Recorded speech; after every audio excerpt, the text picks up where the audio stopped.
Hello everyone. इस video का हमारा जो टॉपिक है, जैसा कि आप स्क्रीन पे देख पा रहे हो, है इनपुट आउटपुट, है जिसको हम मशीन इनपुट आउटपुट भी बोलते हैं। मशीन इनपुट आउटपुट में बेसिकली आपको एक इनपुट का लाइन दिया होता है, which is an arrangement of elements. Now those elements can be numbers, they can be words, they can be symbols, they can be a combination of everything. तो उन elements को आपको कुछ पर्टिकुलर स्टेप्स फॉलो करते हुए एक final output तक पहुंचाना होता है। हर स्टेप का एक लॉजिक होता है। मैक्सिमम एग्जाम्स में सारे स्टेप्स सिमिलर लॉजिक या सेम लॉजिक ही फॉलो करते हैं, पर कभी कभी जो हाई लेवल के एग्जाम्स होते हैं, जैसे कि आपका SBI PO का मेन हो गया या IBPS PO का मेन हो गया, उन एग्जाम्स में कभी कभी वेरी रेयरली हर स्टेप का अलग लॉजिक हो सकता है। तो इसीलिए बहुत ज़रूरी है कि आप सारे स्टेप्स को केयरफुली स्टडी कीजिए और फिर आउटपुट को भी केयरफुली स्टडी कीजिए, ताकि आप कहीं आपसे ये गलती ना हो जाए कि आपको लगा कि अच्छा पहले स्टेप में ये लॉजिक है तो चलो बाकी सारे स्टेप्स में भी यही लॉजिक होगा, तो उसी लॉजिक को लगा के हम सॉल्व कर देते हैं। बट कभी कभी हर स्टेप का अलग लॉजिक भी हो सकता है, so it is always very important to study all the steps. तो ऐसा आपको एक एग्जाम्पल दे रखा होता है जहाँ पे इनपुट होते हैं, 4-5 स्टेप्स होते हैं और उसके बाद एक फाइनल आउटपुट होता है। उस एग्जाम्पल को केयरफुली स्टडी करने के बाद आपको एक सिमिलर इनपुट खुद से सॉल्व करके क्वेश्चंस का आंसर देना होता है। तो ये जो क्वेश्चन है इनपुट आउटपुट, ये कंप्यूटर एप्टीट्यूड का सबसे कॉमन टाइप का क्वेश्चन है। मतलब अगर कंप्यूटर एप्टीट्यूड आपके टेस्ट स्ट्रक्चर में है तो 80 to 90% चांसेस हैं कि इनपुट आउटपुट का क्वेश्चन उसमें होगा ही। अब ये कंप्यूटर एप्टीट्यूड क्या है, जाके प्लीज मेरी प्लेलिस्ट चेक करिए, वहां पे मैंने कैटेगोरिकली समझाया हुआ है कि कंप्यूटर एप्टीट्यूड और कंप्यूटर लिटरेसी और कंप्यूटर नॉलेज में क्या डिफरेंस होता है। तो please go and check out the video in my playlist. अब हम देखते हैं कि इनपुट आउटपुट को सॉल्व करने का स्टेप्स क्या होते हैं। पहला स्टेप होता है कंपेयर करना इनपुट को स्टेप 1 से। फॉर एग्जाम्पल, इनपुट में आपके 6 एलिमेंट्स हैं, 1 2 3 4 5 6। तो हमें हर एक एलिमेंट को starting from the extreme left and की जो इनपुट का पहले पोजीशन पे जो एलिमेंट है वो स्टेप 1 के कौन से पोजीशन पे जाके उसको प्लेस किया गया है। तो हमें इसी तरह से सारे एलिमेंट्स को स्टेप 1 के रेफरेंस में चेक करना है। फिर इसी तरह से स्टेप 2 को हम चेक करेंगे स्टेप 1 के रेफरेंस से कि स्टेप 1 में जो एलिमेंट नंबर 1 था वो स्टेप 2 में कौन से पोजीशन पे जाके प्लेस हुआ है। सिमिलरली स्टेप 1 में जो एलिमेंट नंबर 2 था वो कौन से पोजीशन पे आया है स्टेप 2 पे। फिर स्टेप 3 में हमें स्टेप 2 के रेफरेंस में चेक करना है। तो हमें हर स्टेप को उसके पिछले स्टेप के रेफरेंस में चेक करना है कि सारे एलिमेंट्स में क्या मूवमेंट हो रहा है और वो कौन सा एलिमेंट किस पोजीशन पे जाके बैठ रहा है in the next consecutive step. Then the most important part of input output is studying the output carefully. क्योंकि अगर आपके इनपुट में एलिमेंट नंबर 1 को स्टेप 1 में 4th पोजीशन पे जाके बिठाया है तो वो ऐसे ही तो रैंडमली बिठाया नहीं होगा, कोई ना कोई लॉजिक जरूर होगा। तो वो लॉजिक क्या है, वो लॉजिक पता करने में आपको हेल्प करेगा आउटपुट। तो जब तक आप आउटपुट ढंग से पता नहीं स्टडी करोगे तब तक आपको वो लॉजिक पता कर पाना थोड़ा डिफिकल्ट और टाइम टेकिंग हो सकता है। सो आपने अगर आउटपुट को स्टडी किया और आपको दिख रहा है कि ABMPS और 2 7 9 15 20, तो आपको दिख रहा है कि सारे जो लेटर्स हैं वो अल्फाबेटिकल ऑर्डर में प्लेस हुए हैं और जितने नंबर्स हैं वो असेंडिंग ऑर्डर में प्लेस हुए हैं। दैट मीन्स कि अगर जो स्टेप 1 में स्टेप पोजीशन नंबर 4 पे आ रहा है वो या तो अल्फाबेटिकल ऑर्डर के बेसिस पे आ रहा है या फिर ये असेंडिंग ऑर्डर के बेसिस पे आ रहा है। So this is why it is very important for you to study the steps and the output both. Until and unless you study both the steps and output carefully, it is very, very difficult or time taking for you to understand the logic or the reason behind the movement of the elements. Now let us study this with an example. Now in an arrangement of numbers and words, you have to study this and answer a question, but this is an example. ये आपको एक example दिया हुआ है, इसके basis पे आपको एक अलग इनपुट सॉल्व करना होगा। तो हमारा पहला स्टेप क्या था कि हम इनपुट के हर एक एलिमेंट को कंपेयर करेंगे स्टेप 1 से। तो स्टेप इनपुट का पहला एलिमेंट है रबर। तो अब हमें रबर को देखना है वो कहाँ गया है। रबर गया है on the position number 3rd। तो अब हम यहाँ से स्टार्ट करते हुए सारे एलिमेंट्स के पोजीशन को चेक करेंगे। सो लेट अस सी रबर रबर रबर के इमीडिएटली बाद 78, यहाँ पे भी इमीडिएटली बाद 78।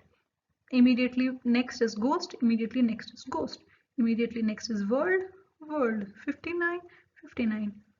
Balance, now balance is missing. तो जो हमें सीक्वेंस में मिसिंग दिख रहा है उसको हम एनसर्कल कर देंगे। फिर 81, 81, अगेन 42 इज मिसिंग तो उसको हमने एनसर्कल कर दिया। Monkey monkey 66, 66। Now we see that ये जो एलिमेंट्स हैं जो हमने एनसर्कल किए थे वो स्टेप 1 में पहले नंबर और उसके बाद वर्ड के फॉर्म में यहाँ पे प्लेस हो गए हैं। अब अगला स्टेप है स्टेप 2 को रीड करना in respect to step 1।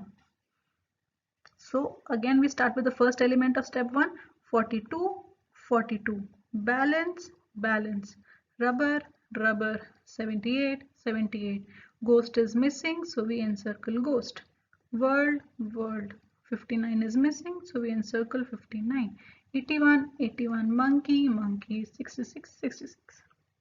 Again we start with the first element, 59, 59, ghost, ghost, 42, 42, balance, balance, rubber, rubber, 78, 78, world, world, 81, 81, we are left with monkey and 66। तो आप देखिए कि हर स्टेप में जो भी हम एनसर्कल कर रहे हैं वो अगले स्टेप में पहले नंबर और वर्ड के फॉर्म में अपीयर कर रहा है। यहाँ बैलेंस एंड 42 था तो 42 एंड बैलेंस, यहाँ गोस्ट एंड 59 था तो 59 and ghost, monkey and 66, 66 and monkey. इसी तरह से हमने सारे स्टेप्स को स्टडी किया और हमने देखा कि सेम पैटर्न फॉलो हो रहा है, that whatever was being encircled in the previous step is appearing in the next step in the sequence of number first followed by the word. Up the most important step is to study the output. Step 5 is the last step, that means this is the output. As the given input, as the intended output has been arrived at, that means step 5 is your output. अब हमें इस output को study करना है। Now let us see what is happening. Let us first see the numbers. Now 81, 78, 66, 59, 42. That means the numbers are appearing in descending order. Now let us study the steps. Steps में आप क्या देख रहे हो कि यहाँ पे जो numbers हैं वो सारे ऐसे ascending order में आ रहे हैं। 42, 59, 66, 78, 81 ये सारे जो हैं असेंडिंग ऑर्डर में आए हैं। सिमिलरली ये जो आपके वर्ड्स हैं वो भी अल्फाबेटिकल ऑर्डर में अपीयर हुए हैं, बी के बाद जी, जी के बाद एम, एम के बाद आर, आर के बाद डब्ल्यू। तो आपका जो कॉन्सेप्ट है वो ये है कि नंबर्स आपको शुरू करने हैं from the smallest and go to the biggest, और वर्ड्स भी आपको शुरू करने हैं starting from the beginning alphabet going to the end of the alphabetical order. So अब हम फिर से एक बार स्टडी करते हैं क्या हुआ था हर एक स्टेप में। फर्स्ट स्टेप में हमने गायब किया था बैलेंस एंड 42 को, तो हमने किस बेसिस पे सिलेक्ट किया था, ये कि फर्स्ट इनपुट में जो सबसे छोटा नंबर है और जो सबसे पहले आता है अल्फाबेटिकल ऑर्डर में उनको हम उठा के स्टेप 1 में पहले डाल देंगे। फिर हमें इसको अलग रखना है, बाकी में जो बचता है उसमें जो सबसे छोटा है विच इज 59 और जो सबसे पहले आता है अल्फाबेटिकल ऑर्डर में विच इज गोस्ट, उनको हम पहले रख देंगे। अब ये 42 बैलेंस और 59 गोस्ट को हम अलग कर देंगे और ये जो बाकी बचता है उसमें हम सबसे स्मॉलेस्ट और अल्फाबेटिकल ऑर्डर में जो सबसे पहले आता है देन अगेन इतना पार्ट हम अलग कर देंगे और इस पार्ट में देखेंगे कि जो स्मॉलेस्ट है और जो अल्फाबेटिकल ऑर्डर में पहले आता है उसको हमने अलग कर दिया। फिर अगेन जो जो हम कर चुके हैं पहले उनको हम अलग हटा देंगे। हमारे पास इस स्टेप में बचता है सिर्फ world and 81। This is how we reach at an output. Now this is an example which is always given to you in a question. On the basis of the same example, you have to solve another line of input. Now let's try and solve. तो अब हमें सबसे पहले क्या करना था? सबसे पहले हमें लेना था सबसे smallest number and the word which would appear first in the alphabetical order. हमने उनको encircle कर दिया. To save time, what we do is we write only the first letter of the word. क्योंकि अगर आप पूरे पूरे words लिखने जाओगे तो it will take a lot of time. So we write 21 C. फिर हम सारे के सारे elements उसी line में लिखेंगे. G L U 56 83 40 R 77. अब हमें इस पार्ट को अलग कर देना है and we'll look at the remaining part. So the smallest number that we have here is 40 and the first letter is G. So we write 40 G 21 C. इसको हम as it is रखते हैं और बाकी जितने elements बचते हैं L U 56 83 R 77. इसमें जो सबसे स्मॉलेस्ट है वो है 56 and alphabetically L. So 56 L 40 G 21 C. इतना पार्ट हमने अलग कर लिया. The remaining elements are U 83 R and 77 and again 77 and R. इस तरह से हम सारे एलिमेंट्स को प्लेस करेंगे. या आप प्लीज सॉल्व करिए अपने आप खुद से आगे and then answer these questions in the comment section. Please मुझे बताइए कि आपको इन क्वेश्चंस के क्या आंसर मिलते हैं. कमेंट सेक्शन में क्वेश्चन 1 का आंसर, क्वेश्चन 2 का आंसर एंड क्वेश्चन 3 का आंसर मेंशन कीजिए. एक और एग्जांपल देखिए. यहाँ पे फिर से let us start. Rubber rubber. Now 85 is missing.